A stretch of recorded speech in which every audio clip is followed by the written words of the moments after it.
The road wasn't marked on Google Maps. No signboards, no street lights. Just a long, narrow strip of cracked asphalt cutting through a forest that locals avoided after sunset. I found it by mistake. It was 11:47 p.m. when my car's GPS froze and the signal bars vanished. Rain had just started, thin, cold drops tapping against the windshield like fingers. I slowed down, trying to find a turn or a village, when I saw it ahead, a road darker than the night around it. Something about it felt wrong. The air above it shimmered, like heat on a summer highway, even though the night was cold. I should have turned back, but curiosity has a way of killing common sense. As soon as my tires touched that road, the forest sounds disappeared. No insects, no wind, even the rain stopped.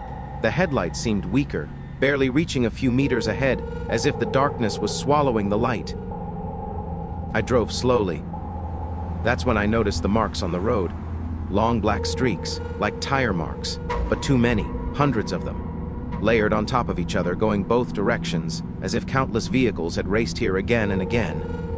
Yet, there were no other cars. My speedometer suddenly dropped to 0. The engine was running, I could hear it, but the needle didn't move. The car felt heavy, like something was pulling it back. Then, without warning, the radio turned on by itself. Static, then a voice, low, whispering, "Don't stop." My heart started pounding. I tried to change the station. Nothing worked. The whispering grew louder, overlapping voices all saying the same thing. Don't stop. Don't look back. Ahead, something moved. At first, I thought it was fog.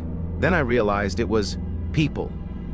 Figures appeared on the road, one by one, translucent, pale, their faces blurred like they were half erased from reality. They weren't walking, they were running, sprinting at impossible speeds, their feet barely touching the ground. Some ran on all fours, some twisted unnaturally as they moved, heads tilted at angles no human neck should allow. And they were racing, not toward me, past me.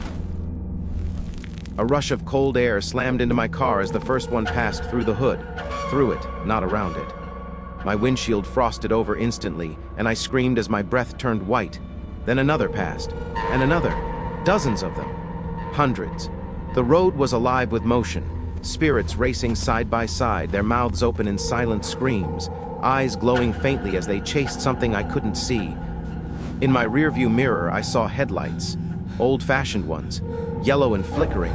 They were gaining on me fast. I pressed the accelerator to the floor. Nothing.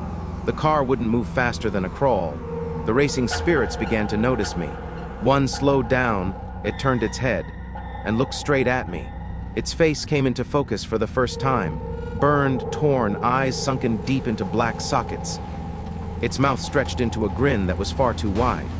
It mouthed two words, "Your turn." Suddenly, the road tilted downward, like a steep slope, and the car started rolling on its own. The engine died. The dashboard lights went out. Total darkness, except for the headlights behind me, now right on my bumper. A loud horn blared. Not a car horn. Something deeper, angrier. I felt it then.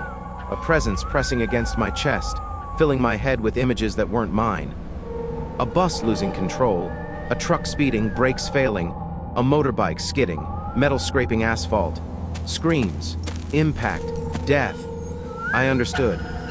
This road wasn't for vehicles anymore. It was for the souls of those who died racing here. Accidents, hit and runs, illegal races, last reckless moments. Trapped. Forced to relive the final seconds of their lives. Forever. The headlights behind me flashed. The radio screamed, "Don't stop." The car suddenly jerked to a halt. Silence. The spirits stopped running. They all turned toward me at once. The thing behind me stepped out of the headlights. It looked like a man, but his body was broken. Legs bent backward, chest crushed in, arms dragging on the ground. His face was familiar, too familiar. It was me, or a version of me, bloody, lifeless. He pointed at my car, then at the road ahead. The message was clear. If I stayed, I'd become one of them. I closed my eyes and did the only thing I could think of. I slammed my foot on the brake and turned the steering wheel sharply to the left. The car skidded, glass shattered. I felt weightless. Then, impact. I woke up on the side of a normal highway at dawn. My car was wrecked, but I was alive. Police said I'd crashed into a ditch miles away from any forest road. They told me I was lucky. There was no record of the road I described. No missing vehicles, no accidents. But sometimes, late at night, when I'm driving and the radio crackles on its own, I hear whispering. And if I look closely at the road ahead, I swear I can see tire marks forming by themselves and shadows racing beside my car, waiting for me to come back. Subscribe to my channel and press the bell icon.